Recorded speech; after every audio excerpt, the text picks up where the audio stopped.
Bienvenue dans l'attaque des titans partie 1. Donc, déjà un peu de contexte. À une époque médiévale, les humains vivent enfermés dans des villes protégées par des murs gigantesques faisant 50 mètres de haut. Il y a 3 murs différents, le mur Maria, le mur Rose et le mur Sina. Le mur Sina abritant les riches et les dirigeants du peuple et le mur Maria abritant les pauvres et la plèbe. Donc ouais, plus tu es éloigné du centre, moins tu as d'argent. Et moi, vous vous doutez bien que je me trouve dans le mur. Et non frère, carrément je suis en dehors du mur. Je suis plus pauvre que les pauvres The Bee. Donc par pitié, abonne-toi mon ami. Bref, ces murs protègent les hommes des gitans, des bonhommes énormes pouvant aller de 3 mètres de haut jusqu'à des centaines de mètres de haut, voulant manger les humains, tout simplement. Afin de se défendre, les humains possèdent des soldats. Ces soldats utilisent un système de déplacement appelé la tyrolienne portative les ouf, qui permet aux soldats de se déplacer librement dans les airs, à condition d'avoir des surfaces auxquelles s'accrocher. Et ils utilisent bien évidemment des cutters géants afin de trucider les gitans. Oui, je suis désolé, ça là, c'est littéralement un cutter géant. Et le point faible des titans se trouve être la nuque. Bon, voilà, vous avez les bases, on commence. On découvre notre protagoniste, Eren Yeager. Il est sponsor par Yeager ou... Et sa sœur adoptée, Maki Saumon Ackerman. Eren se réveille complètement chocobar de baiser après des sortes de rêves étranges où il voit des morts, des paysages détruits, des gitans et surtout une femme en train de mourir. Ah ouais, c'est comme s'il voyait l'avenir genre.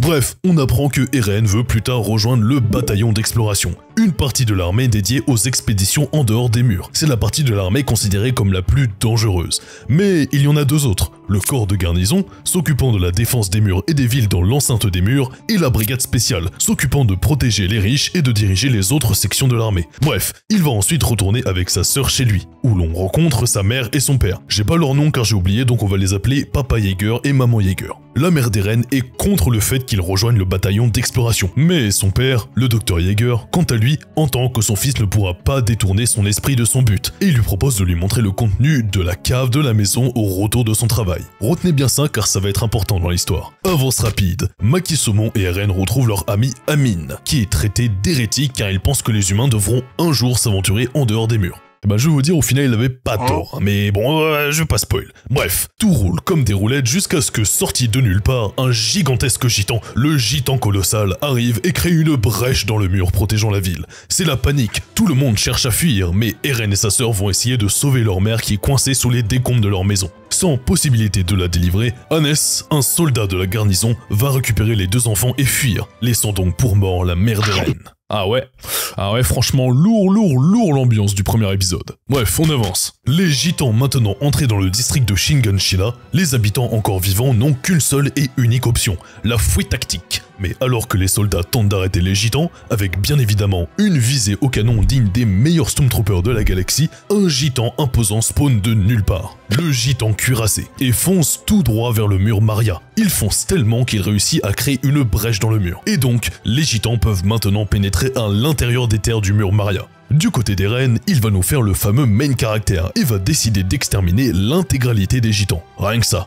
Enfin, décider. Il va essayer quoi. Bref. Par la suite, on voit une séquence bizarre où Papa Yeager utilise une sorte de piqûre sur le bras d'Eren. Et juste après, ce dernier se réveille aux côtés de Maki Saumon avec la fameuse clé de la cave de son père autour de son cou. Les rescapés du district de Shiganshina se sont donc réfugiés à l'intérieur du deuxième mur, le mur Rose. Mais il se trouve que la population manque cruellement de vivres pour nourrir les réfugiés du mur Maria. Le gouvernement va alors prendre 20% de la population pour les envoyer en opération militaire afin d'essayer de reconquérir le mur Maria, ce qui floppe bien comme il faut. Aucun ne revient vivant. Non franchement, parfait le move les gars. Bref, Eren, Maki Saumon et Amine vont décider de rejoindre l'armée l'an prochain. Et retenez bien ça, genre là, ils ont 10 ans les petits bouts de chou. Et l'an prochain, regardez ça. Non mais t'es Maki Saumon, c'est juste n'importe quoi. Tu vas me dire qu'elle a 12 ans et que c'est une badisse comme ça? Non mais je te jure. Bref, ils vont donc rejoindre l'armée. Et ils vont être entraînés aux techniques de combat des soldats avec comme professeur le chauve énervé. On rencontre différents personnages importants comme Connie, Jean Clanche, Reiner, Bart, Sachat, la petite blonde, la grande blonde, Marco Polo et Ymir. C'est les plus importants à retenir. Bon bref, on passe les détails, mais j'aimerais quand même revenir sur 2 points clés de l'histoire. Le moment où le chauve énervé attrape Connie comme la coupe du monde, genre frérot, y a pas à faire ça. Ou encore quand Jean Clanche se prend la plus grosse clim du siècle.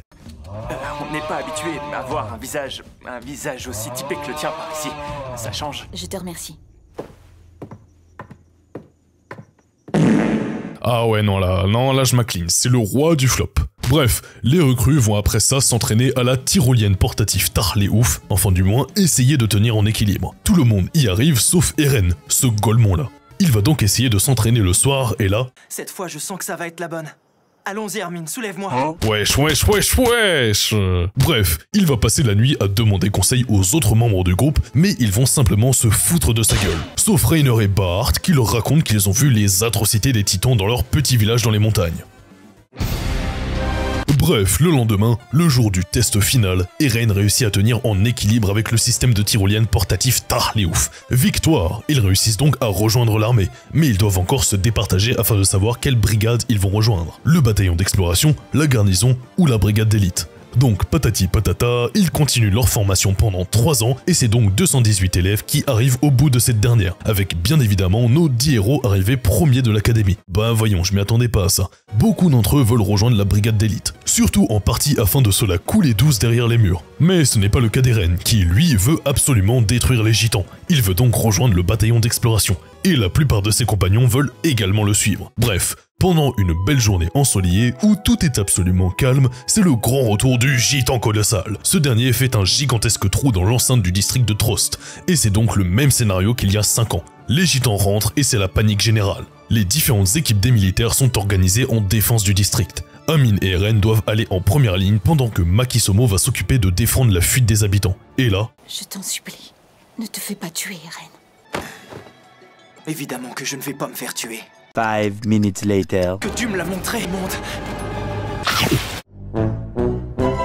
Donc, l'intégralité de l'escouade d'Eren se fait dévorer, laissant uniquement Amine comme seul survivant. C'est d'ailleurs Eren qui l'a sauvé afin qu'il puisse accomplir son rêve, voir un jour la mer. Mais ne vous inquiétez pas, ne partez pas, il va y avoir un twist dans la narration. Bref, du côté de Makisomo, elle va aider les habitants à fuir en abattant un gitan et en forçant un vrai gitan à retirer sa charrette qui bloque le passage. Une charrette qui, clairement, ne serait jamais passée de l'autre côté du mur. C'est des maths, mon grand. Connard, va. Bref, nous allons avoir une petite séquence dans le passé nous expliquant les origines de Makisomo. Elle vivait paisiblement avec ses parents dans une petite maison, mais des intrus sont venus afin de l'enlever pour la vendre au marché noir car c'est une humaine d'origine japonaise, tuant ses parents dans le processus. Papa Jaeger et son fils venant faire une consultation découvrent le massacre, et Eren partit alors délivrer Makisomo en tuant les kidnappeurs. Et depuis ce jour, Makisomo a voué sa vie à la protection d'Eren, à tel point que... Eren, tant que tu seras là, tout sera à ma portée.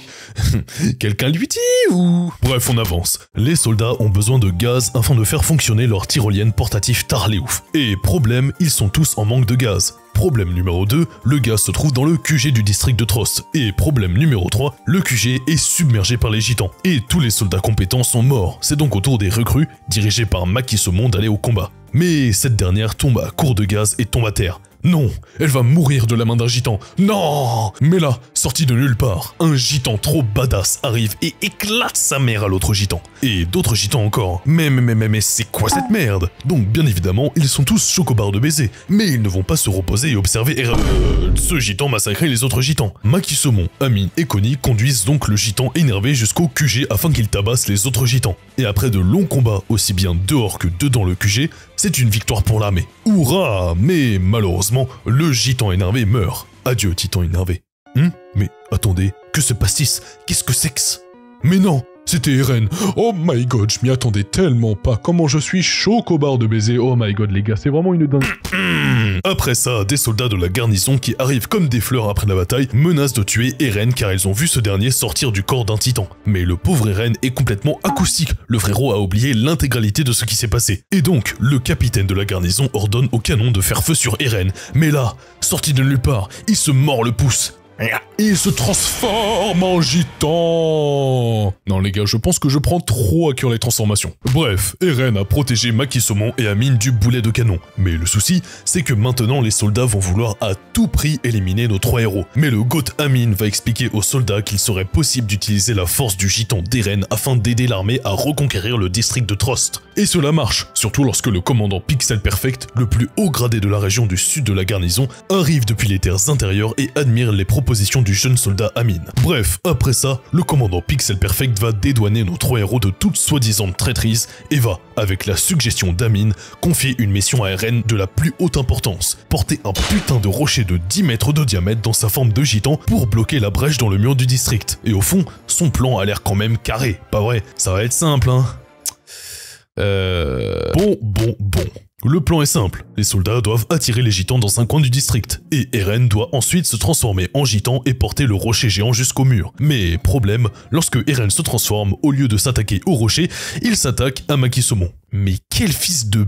Bref, malgré ce petit inconvénient, le GOAT Amine réussit encore une fois à sauver la mise et remet un gros boost de motivation à Eren. Et ce dernier, avec toute sa force et sa puissance, porte le gigantesque rocher et bouche le trou de façon épique. Avance rapide, le district de Trost est sauvé malgré beaucoup de morts chez les soldats, dont Marco Polo. Bon, après c'était un PNJ donc bon. Après ça, Eren va rencontrer Erwin et Smith et Levi le BDG ultime. Il leur explique qu'il faut retourner dans le district de Shiganshina afin de percer le secret des gitans grâce au contenu de la cave du Papa Yeager. Eren termine ensuite par évoquer son rêve de rejoindre le bataillon d'exploration et d'éradiquer l'intégralité des titans. Et Levi, le BDG ultime, accepte à condition de le tenir sous haute surveillance personnelle. Et boum, fin de la première partie. Bon, ça va aller vite, mais c'est validé avec ultra bonne validation. Surtout parce qu'il y a des gros boulards de gitans, et moi j'aime bien ça, tu vois, j'aime bien. Hop, avant que tu ne partes, rejoins mon Discord en description. Il y a que des gens débiles, et surtout tu pourras choisir quel thème j'aborderai dans mes prochaines vidéos complètement stupides. Allez viens, je te dis, viens.